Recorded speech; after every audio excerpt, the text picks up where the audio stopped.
ser leve cuando es más de 120 y es severa cuando es menos de 120. Teóricamente, las hiponatremias severas deberían manejarse siempre, teóricamente. Ya, vamos a ver por qué se habla que es supuestamente, porque también va a depender mucho de los síntomas que tenga el paciente. El punto de corte para decir si es agudo o crónica va a ser 48 horas. Y la osmolaridad plasmática, en casos de hiponatremia, puede ser baja, normal o incluso alta. A diferencia de hipernatremia, donde siempre la osmolaridad va a estar alta. La clínica de la hiponatremia, ¿de qué depende? ¿De qué tan bajo es el sodio? En realidad no. La clínica de la hiponatremia va a depender de qué tan aguda o qué tan crónica es. Es decir, las hiponatremias agudas van a ser más sintomáticas. Las hiponatremias crónicas tienden a ser más asintomáticas. ¿Y la clínica a qué corresponde? A signos y síntomas del sistema nervioso central. Lo usual que me dé, ¿qué cosa es? Trastorno de conciencia, el cual puede llegar hasta el coma en el paciente, incluso convulsiones. Va a depender de qué tan aguda sea la caída del sodio. Mientras más lenta es, más crónica es, va a tender a ser asintomática. Es así que ustedes van a tener pacientes, por ejemplo, con sodio en 122, completamente tranquilos, leyendo su periódico, conversando. Y tienen pacientes con sodio en 126 con trastorno de conciencia. Antes de seguir con un poco la fisiopatología de por qué ocurre el trastorno de conciencia, tienen que recordar cómo es el movimiento de agua a través de las membranas. Yo coloco una célula en un medio isotónico. Un medio isotónico es aquel que tiene una cantidad de concentración de moléculas iguales o parecidas al intracelular. Cuando la concentración de partículas, de moléculas, es igual en una solución, es igual o casi igual al intracelular, no va a haber desplazamiento de agua. Pero cuando la concentración es menor o es mayor, va a haber desplazamiento de agua a través de las membranas. Entonces, para que me recuerden cómo es el desplazamiento de agua a través de las membranas en cuanto a la osmolaridad. ¿Cómo se mueve el agua? Del sitio de menor concentración al de mayor concentración de solutos. O sea, donde hay mayor concentración de solutos va a jalar más agua. Entonces, si la célula yo la pongo en un medio hipertónico, un medio hipertónico significa que va a tener más solutos que la misma célula, el agua celular va a escapar.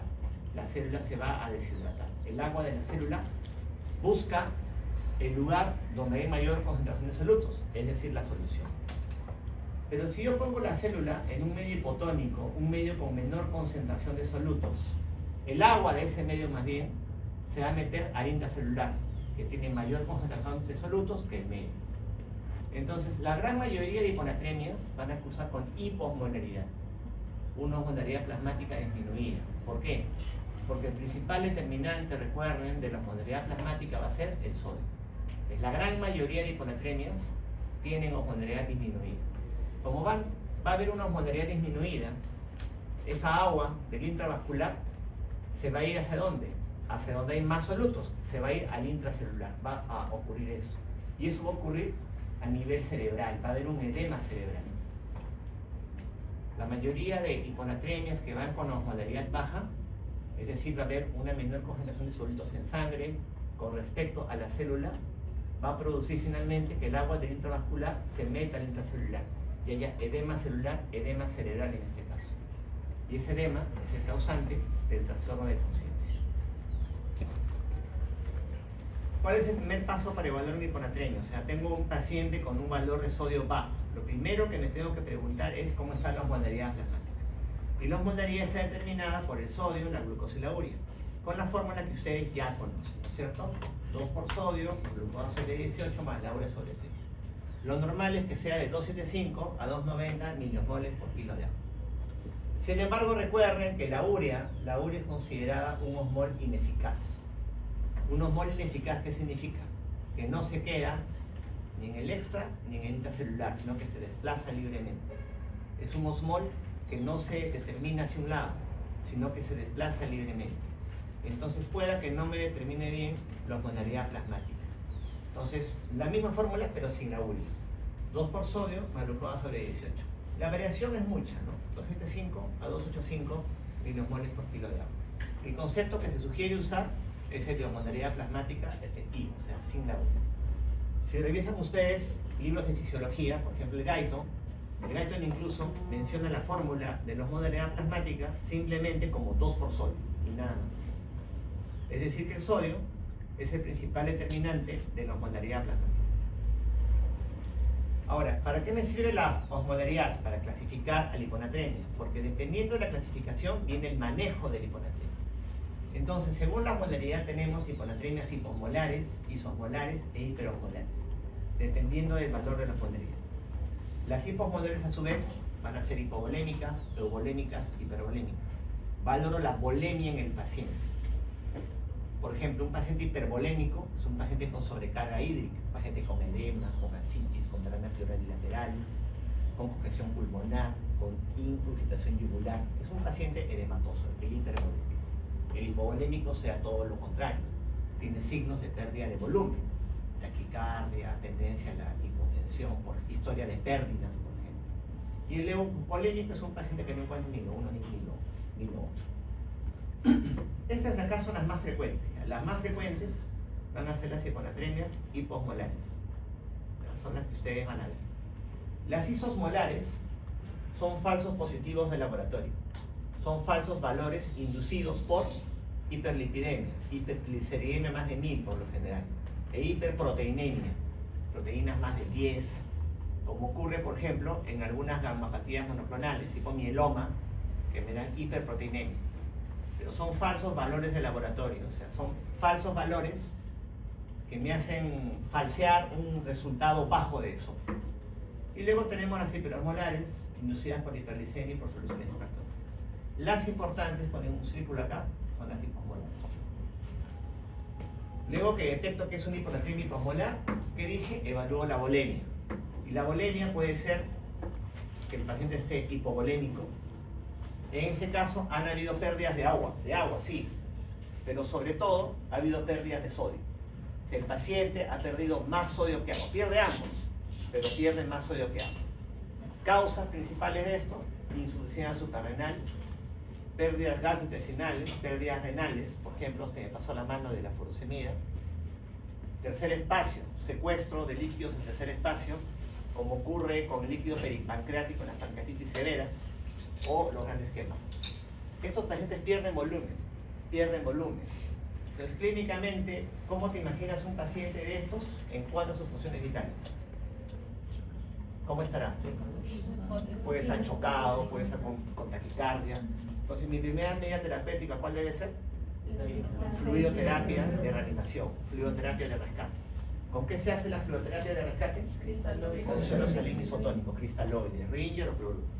Lo primero en estos pacientes es restablecer el volumen. Y una vez que restablezco el volumen y lo estabilizo, recién veo el sol.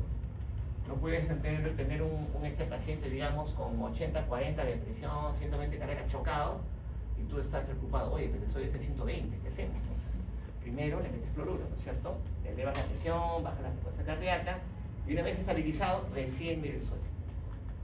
Estos son la mayoría. Luego tenemos los pacientes con hiponatremia hiposmolar euvolémica. En los primeros perdía agua, pero más sodio que agua. En estos más bien yo gano agua. Estos de acá suelen ser pacientes asintomáticos. Y acá hay ganancia de agua. Ganancia de agua porque hay un exceso de actividad de la hormona antidiurética, de la ADH. ADH o AVP, ¿no? Arginina vasopresina, ¿no es cierto? ADH, antidiurética. ¿Qué produce la ADH? Pregunta con trampa. ¿Qué produce la ADH?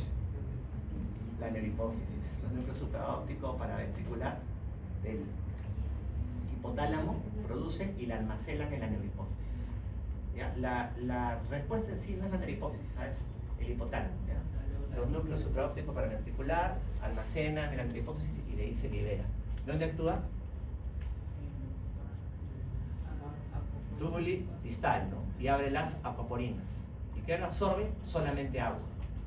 No se confundan, ¿no? Aldosterona, túbulo colector, reabsorbe sodio y agua. La ADH, solamente agua, solamente agua, solamente agua. Entonces, si hay un exceso de actividad de la ADH, reabsorbe mucha agua. pero solamente agua. Mi sodio permanece, entre comillas, normal. Reabsorbo mucha agua y eso diluye el sodio y me genera una hiponatremia. Reabsorbo agua lo suficiente para diluir el sodio, pero lo insuficiente para que clínicamente me dé edemas. Por eso que se consideran eubolémicas. Hay absorción de agua lo suficiente para diluir el sodio, pero lo insuficiente para que me dé edemas. ¿Quiénes están acá? Está el SIHAP, síndrome de secreción de hormona tiroides, ¿no? Inapropiada, hipotiroidismo y deficiencia de glucocorticoides. Entonces, en estos pacientes, ¿cómo creen que se maneja? ¿Sea fluoterapia de reanimación como nosotros? No. El problema es el exceso de agua. Debería más bien restringir la ingesta de agua. Hay una fórmula para eso. Y luego tenemos los pacientes con hiponatremia hiposmolar hipervolémica. Estos son los pacientes edematosos. Si en estos casos hay pérdida de agua, pero más sodio que agua, y acá se reabsorbe agua, en estos pacientes hipervolémicos se reabsorbe mucha agua. Ambos en realidad, no sodio y agua, pero más agua. Y los de acá se deben sobre todo a un exceso de actividad de la aldosterona. Los de acá tienen un hiperaldosteronismo. ¿Qué hacía la aldosterona? Tubo y colector reabsorbe sodio y agua. Hiperaldosteronismo. Son los grandes edematosos, ¿no? Los renales, los cardíacos y los cirróticos. Ya explicamos en la clase de cirrosis cómo hay este desbalance, ¿no? de lo que es sodio, agua, y hay un hiperaldosteronismo secundario en estos pacientes. Entonces, hay que corregir la hiponatremia poniéndole más sodio a ese paciente, ¿no es cierto? Más bien, el problema es que tienen exceso de agua. En estos pacientes, por ejemplo, ¿cómo disminuiré ese exceso de agua? Diuréticos, ¿no? Diuréticos. Hay que perder sodio y agua, pero sobre todo agua. Estos pacientes, a pesar que tienen hiponatremia, en realidad su sodio corporal está incrementado. Tienen exceso de sodio, pero tienen más agua que sodio.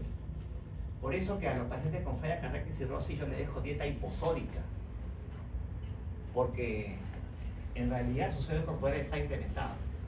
Solamente que tienen mucha actividad de la aldosterona, la cual absorbe mucho sodio y agua. Entonces, si se dan cuenta, para el manejo de la hiponatremia, primero que tengo que hacer, clasificar al paciente, porque el manejo es distinto. A uno le doy diuréticos, más bien le restringo sodio, a otro le restringo agua, y a otro, al inicio le doy fluoterapia de reanimación, y luego solución hipertónica. A estos primeros, a la hipovolémica, primero se le da fluoterapia de reanimación. Y una vez estabilizado el paciente, se le administra solución hipertónica, o sea, una solución con sodio bien concentrado, para poder elevar el sodio, porque estos sí tienen déficit de sodio. Mire acá, pierde sodio. El de acá sodio normal y el de acá más bien tiene exceso. Entonces, vamos a ver en la teoría los principios de manejo. La aplicación de la fórmula se va a ver en la parte práctica. Lo primero que tengo que hacer es corregir la depresión de volumen. Si es un paciente con choque hipovolémico, lo primero es corregir eso. Y luego, según sea el caso, solución hipertónica. ¿A qué grupo de pacientes le daré solución hipertónica? A los hipovolémicos, pero primero se corrige el volumen, ¿no? Y luego, en el resto, según sea el caso, restricción hídrica o diuréticos, ¿no? Si convulsiona, se maneja como cualquier convulsión, no hay problema. Acá tenemos las soluciones parenterales. ¿Por qué llamamos al cloruro o al riñe soluciones isotónicas? Porque tienen una osmolaridad similar o parecida a la del plasma. Similar, ¿no? Similar a la del cloruro, se pasó un poquito, el riñe es, digamos, un poco más exacto. Si se dan cuenta, la dextrosa tiene una osmolaridad también bastante parecida a la de plasma, ¿no? Pero la dextrosa la consideramos una solución hipotónica, ¿no? ¿Por qué? Lo que pasa es que la osmolaridad de la dextrosa es dada por ¿quién? Por la glucosa. Y tú pones glucosa, y la glucosa rápidamente es usada por la célula para su metabolismo y queda agua pura. O sea, si yo pongo dextrosa sola, es una solución netamente hipotónica. ¿Y qué pasa cuando yo puedo infundir, cuando yo infundo una solución hipotónica? Esa agua, ese litro que yo meta de dextrosa, ¿se va a quedar en el intravascular? ¿Se va a desplazar hacia un compartimento que tenga mayor osmolaridad? ¿Cuál es ese? El intracelular.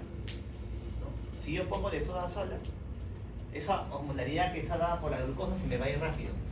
Y esa agua no se va a quedar en el intravascular, se va a ir a un sitio de mayor concentración, se va a meter al intracelular, me va a producir edema cerebral. ¿Qué soluciones debería usar para manejo de hiponatremia? ¿Hipotónicas, isotónicas o hipertónicas? Hablo de las hiponatremias hiposmolares. ¿Qué soluciones debería usar? Hipertónicas, ¿no es cierto? Una vez que he estabilizado al paciente, y es un paciente que ha perdido mucho sodio, tiene déficit de sodio, tengo que darle sodio concentrado. Entonces, mira, ya saben que el cloruro de sodio 0.9 tiene 154 de sodio y 154 de cloro. Igual, 308. Una solución isotónica. El cloruro de sodio al 3% es el que uso. Tiene 513 de sodio y 513 de cloro. O sea, ¿cuánto de osmolaridad tiene?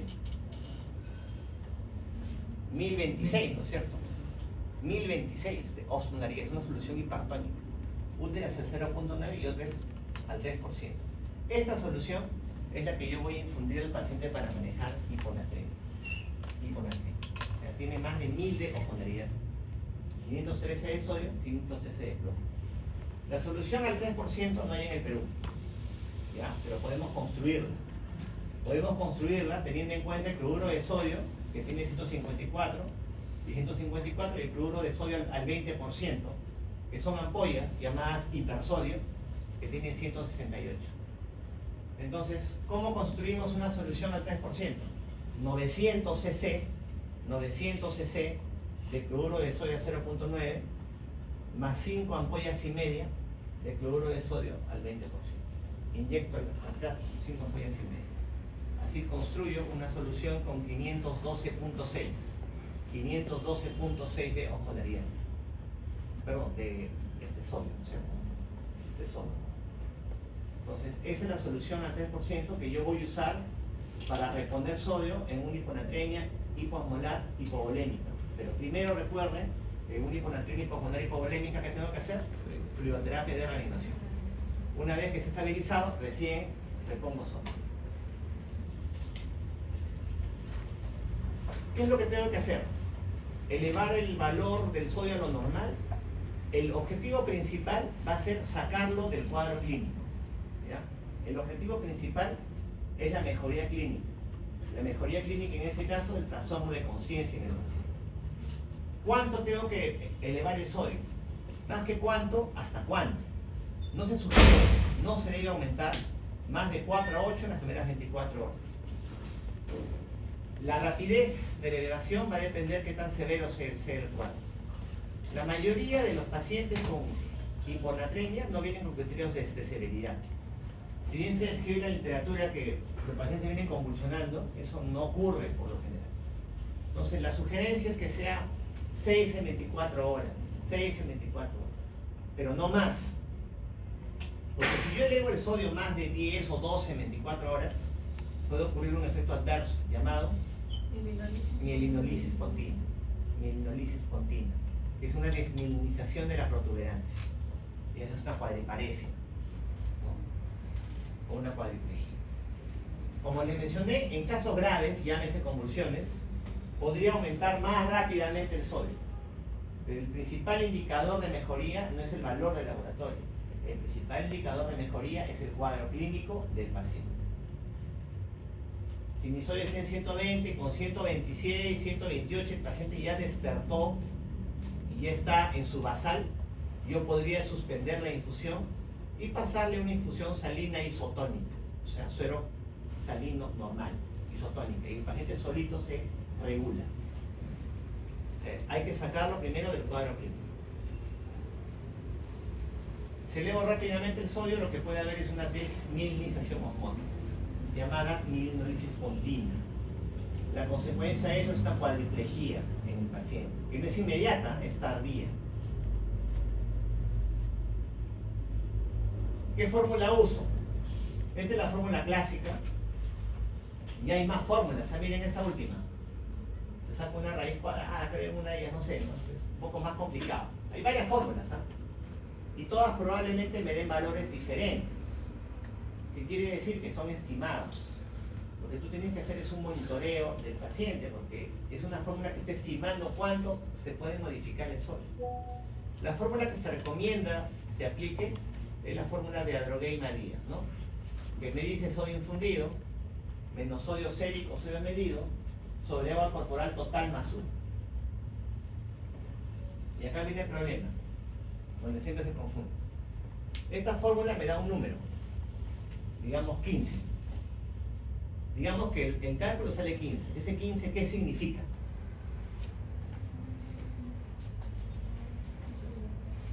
Esta fórmula me da un producto, un resultado, un número, 15 o 20. ¿Y a ese 20 qué significa? ¿Cómo van a usar ese resultado de la fórmula?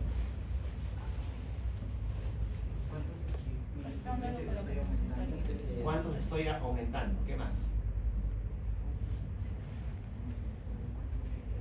¿A cuánto voy a llegar? Ya. Tiene que ser claro el concepto del resultado de la fórmula. Esa fórmula me va a decir cuánto se va a modificar el sodio sérico luego de la infusión de 1 litro de solución. ¿Cuánto se modifica el sodio sérico luego de la infusión de 1 litro de solución? Y digo cuánto se modifica, no estoy hablando cuánto se eleva, porque esta misma fórmula la uso para hipernatremia. O sea, en hiponatremia, con ese doctor, ¿cuánto se va a elevar? Y en hipernatremia, ¿cuánto va a disminuir? En otras palabras, esta fórmula que me estima, calcula el efecto que tendrá la infusión de 1 litro de solución en el sodio sérico. ¿Cómo va a modificar el sodio sérico la infusión de 1 litro de solución? En caso de hiponatremia, ¿cuánto va a subir? En caso de hiponatremia, ¿cuánto va a bajar? Es importante, importantísimo que recuerden el significado de la fórmula. Siempre fallan ahí, en la práctica y también en la teoría. ¿Ya? Recuerden que dentro de la fórmula está lo que es el agua corporal total, ¿cierto? ¿Cuánto es? 0.6 por peso en varones, 0.5 por peso en mujeres, un poco menos en pacientes mayores de 60 a 65 años, ¿no? En base al agua corporal que ustedes ya conocen. La administración debe darse por bomba de infusión, no por gotas. Acuérdense de que tú estás estimando máximo 6 en 24 horas. Si es menos, no hay problema, ¿no? No pasa nada. Pero si es más rápido, sí, puede haber milinolisis. Es una fórmula estimada, ¿no? Me dicen, si mi fórmula me calcula que va a ser 10, no es que va a ser 10 de todas maneras, puede ser más, puede ser menos. Si es menos, no hay problema. Pero si la subida es más rápida, ahí sí, porque puede haber milinolisis. O sea, la cosa es calcular el estimado y luego de eso mantener al paciente en bomba de infusión. Con la bomba de infusión yo calculo acá, yo quiero poner 10 cc por hora y estoy seguro que va a pasar 10 cc por hora. Si lo pongo en gotas por minuto, el paciente se mueve un poquito y caen más gotas, ¿no? Y puede haber problemas ahí. El CIHAT, en el CIHAT ¿qué cosa había? Había un exceso de actividad de la ADH. Exceso de actividad del hormona antidiurética. Es la contraparte de la diabetes insípida, ¿no? Diabetes insípida más bien no hay ADH o esta no puede actuar a nivel renal. Entonces hay un exceso de actividad, por lo tanto, una mayor absorción de sodio y agua. ¿Sodio y agua o solo agua? ¿Sodio y agua? Solamente agua. Aldosterona es sodio y agua. ADH es solamente agua. Si el paciente absorbe mucha agua, a nivel tubular distal, mucha agua, ¿cómo creen que va a estar la osmolalidad urinaria? ¿Cómo creen que va a estar la concentración de la orina? ¿Alta o disminuida? Estoy jalando agua. O sea, yo orino agua y solutos. Y mi ADH solamente jala agua. Quedan solutos. ¿Cómo está la concentración de la orina? Aumentada. La orina es mucho más concentrada. Va a haber un aumento de la osmolalidad urinaria y un aumento del sodio urinario. Entonces lo que voy a encontrar es una osmolalidad urinaria elevada, un sodio en orina elevado, una hiponatremia hipomolar o volémica, y para hacer el diagnóstico tengo que descartar hipotiroidismo e insuficiencia suprarrenal. Una vez que diagnostico lo que es el CIHAP, la siguiente pregunta ¿cuál es? El CIHAP no se presenta porque se presenta, ¿no? O sea, es secundario a algo. Por lo general, ¿secundario a qué?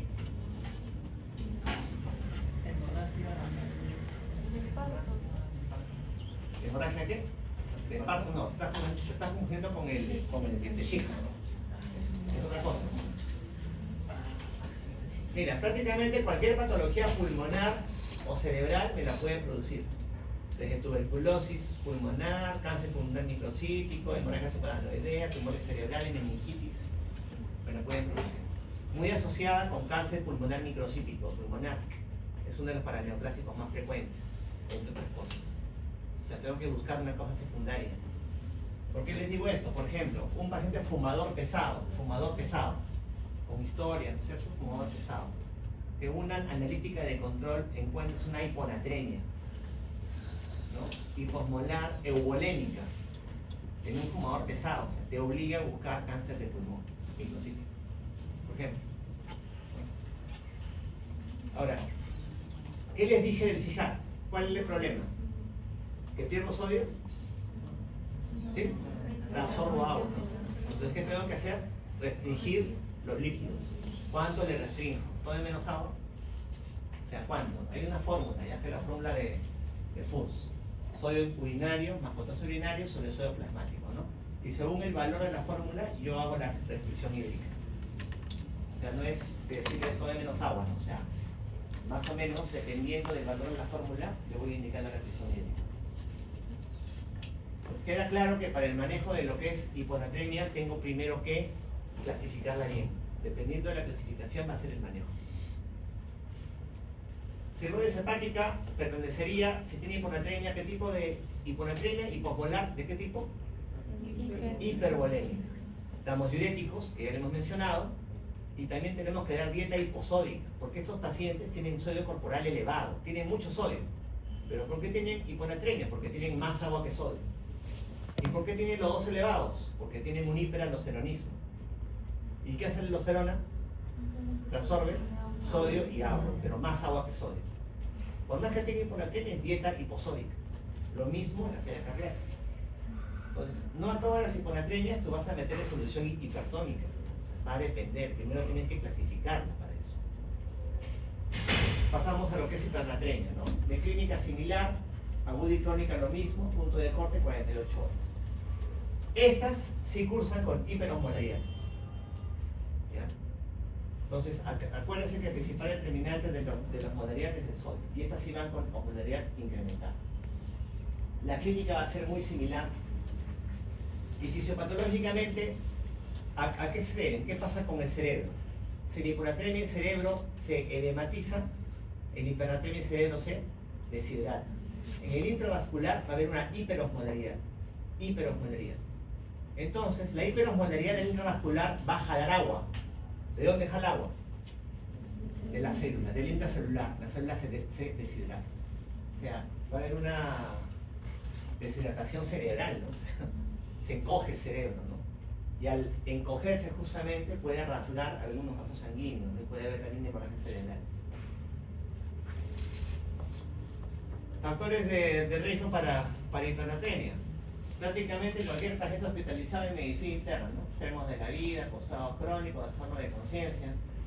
Hipernatremia significa una deficiencia de agua, déficit de agua. ¿Ya? Cuando tú tienes un aumento de la osmolaridad, digamos, comes tu canchita saladita, tienes un aumento de la osmolaridad, ¿qué pide tu organismo? Agua, tienes sed, tú tomas agua. Por instinto, ¿no es cierto? Un pozo crónico depende de otra persona que le dé agua. Estamos en verano, con el sol en la cara, en el paciente postrado, pues amarrado todavía, nadie le da agua. Y un día aparece con trastorno de conciencia más profundo, mayor, y el electrolito se le soy incrementado. Entonces, factores de riesgo para hipernatremia, edad avanzada, postrados crónicos. Acuérdense que los ancianos también tienen abolido el mecanismo de la sed. ¿Cómo se maneja?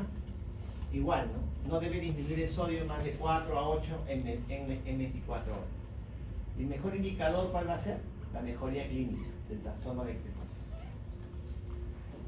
¿Qué va a pasar si el sodio baja rápidamente? En ese caso puede haber una hernia cerebral. Herniación uncal, el uncus del hipocampo.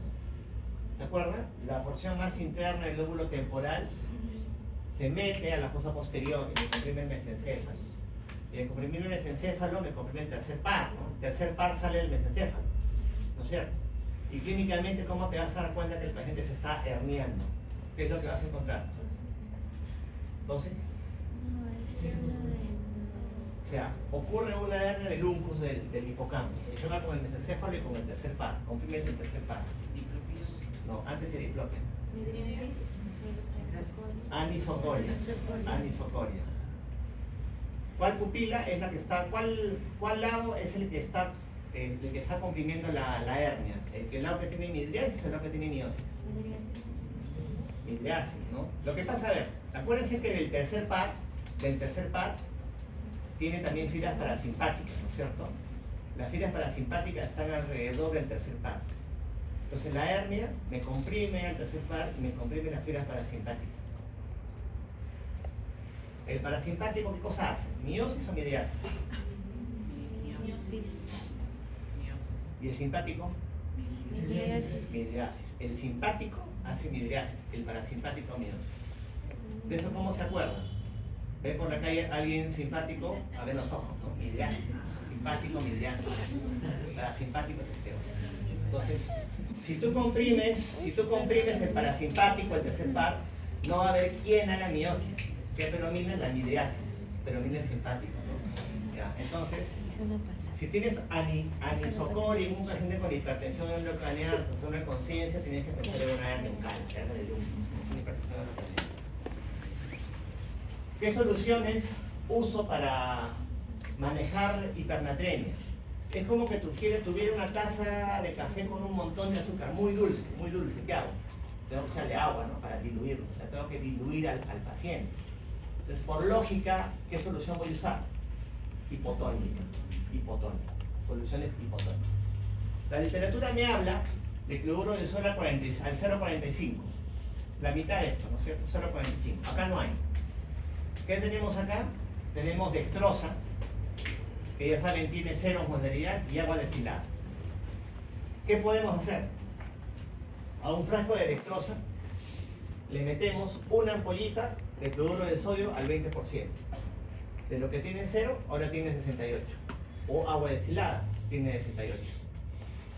Es menos de una solución isotónica al 0,9, ¿no? De los 154. O sea, la idea es que tengo que dar una solución hipotónica para diluir el estado del paciente. Puedo usar agua destilada o dextrosa con una ampolla de hipersodio. La elección va a depender, pues si es diabético, quizás dextrosa no sea lo mejor, ¿no? Agua destilada. Va a depender de eso. ¿Y cómo voy a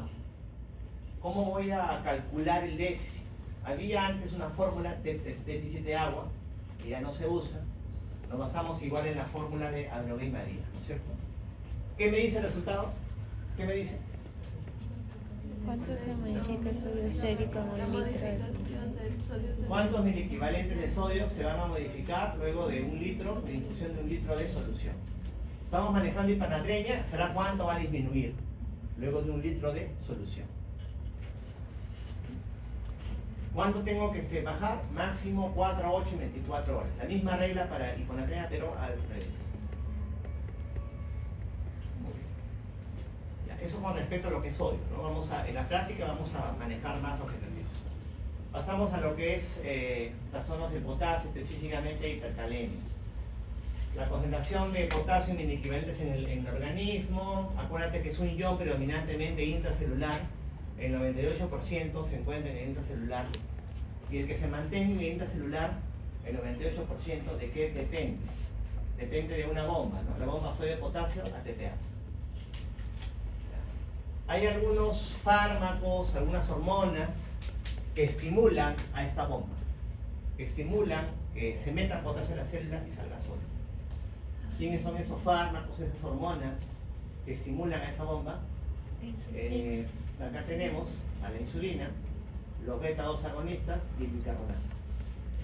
El bicarbonato de sodio, los beta-agonistas y la insulina estimulan la actividad de esta bomba. O sea, hace que esta bomba meta potasio y saque sodio. Y eso nos sirve. Ese conocimiento de la homeostasis del potasio nos sirve.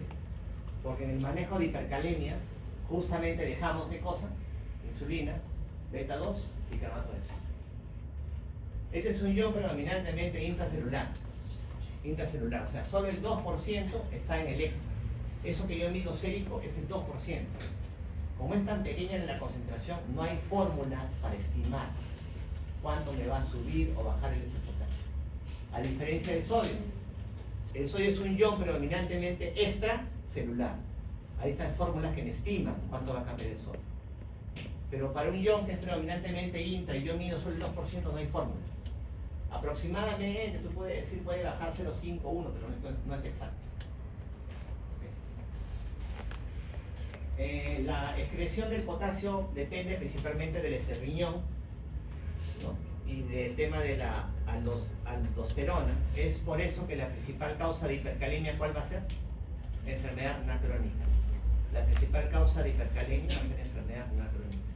Obviamente un riñón que no funciona, que no excreta potasio, le va a tender a ser hipercalemia. ¿Qué hay que evaluar frente a una hipercalemia? También hay que ver la posibilidad de causas secundarias, ¿no es cierto?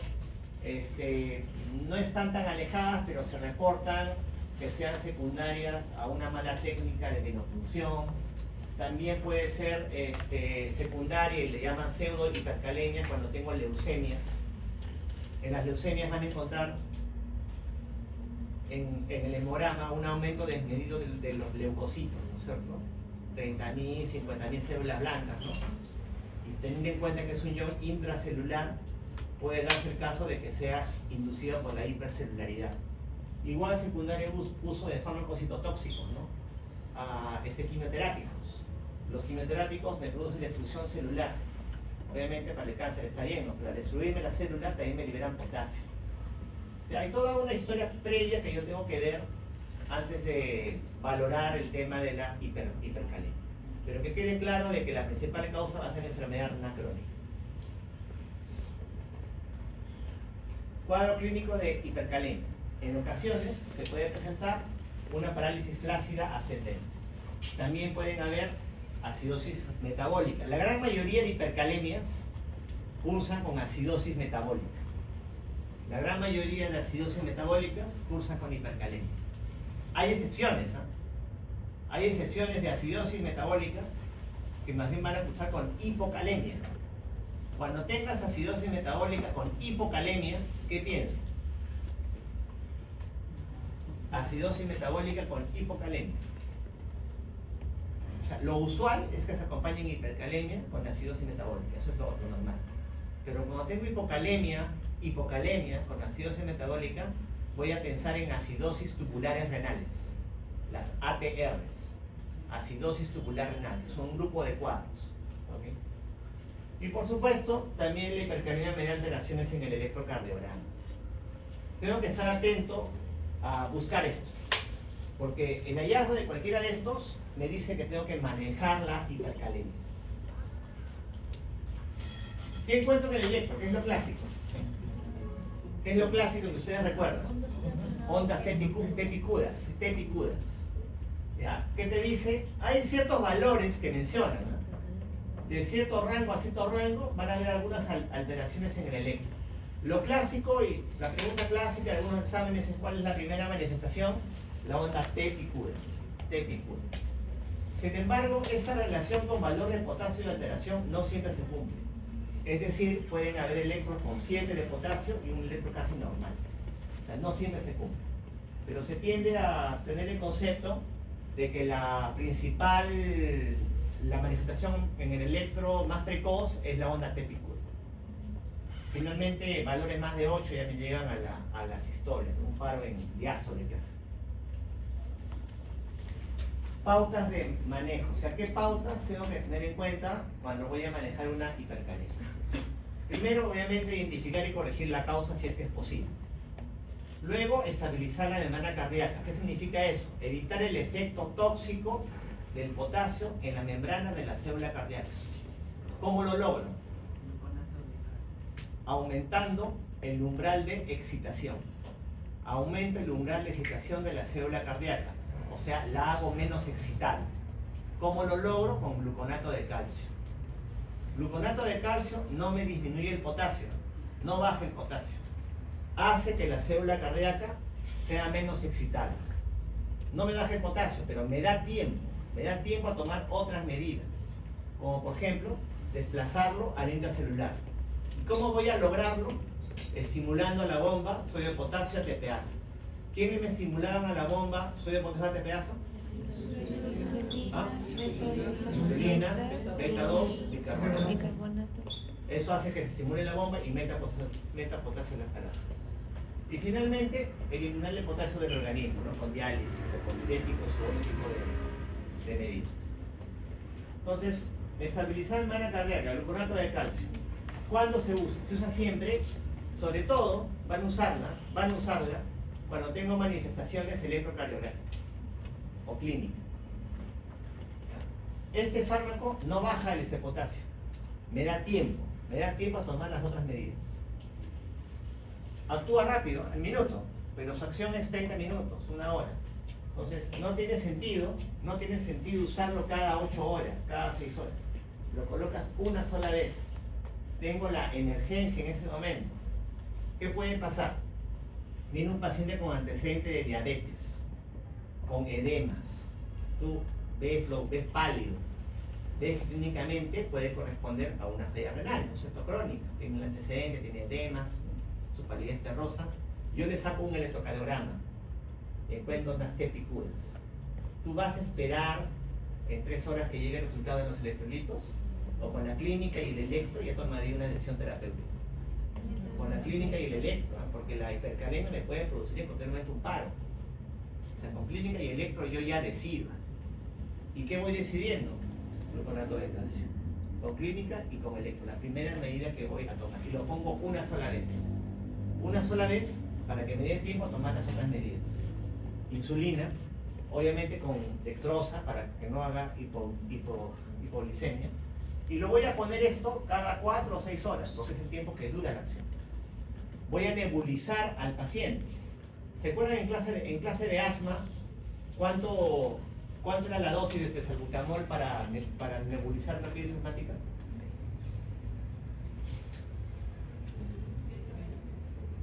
Era de 5 a 10 miligramos. De 5 a 10 miligramos. 5 a 10 miligramos. El salbutamol viene en S gotas, ¿no es cierto? ¿Cuántas gotas es un S mililitro? 20 gotas. El salbutamol viene de 5 miligramos por mililitro. De 5 miligramos por mililitro. Entonces, en un asmático yo daba 20 gotitas, ¿no es cierto? Para poderlo nebulizar. ¿Cuántas gotas debería dejar en una hipercalemia? 40 a 80 gotas. O sea, dosis más altas que las broncodilatadoras. Si es que quiero hacerlo con el potasio. ¿Y cada cuándo tengo que nebulizarlo? Mira, cada 2 horas. Bicarbonato solamente voy a usar cuando tengo acidosis metabólica asociada. Bicarbonato solo uso cuando tengo acidosis metabólica asociada. Y bueno, las otras medidas que también se pueden tomar, ¿no? Tienen que tener en claro cómo se define una emergencia hipercalémica. ¿Cómo se define? Signos de síntomas de hipercalemia. Síntomas en el electro, parálisis ascendente, emergencia hipercalemia. Toda hipercalemia grave, más de 6.5. O una hipercalemia moderada, o sea, menos de 6.5, pero que tú ya puedas predecir de que va a elevarse el potasio. ¿Por qué puedo predecir? Porque viene con una falla renal asociada o con un cuadro de destrucción celular. ¿Cómo es eso? Tengo, por ejemplo, un accidente de tránsito con una rhabdomiolisis severa.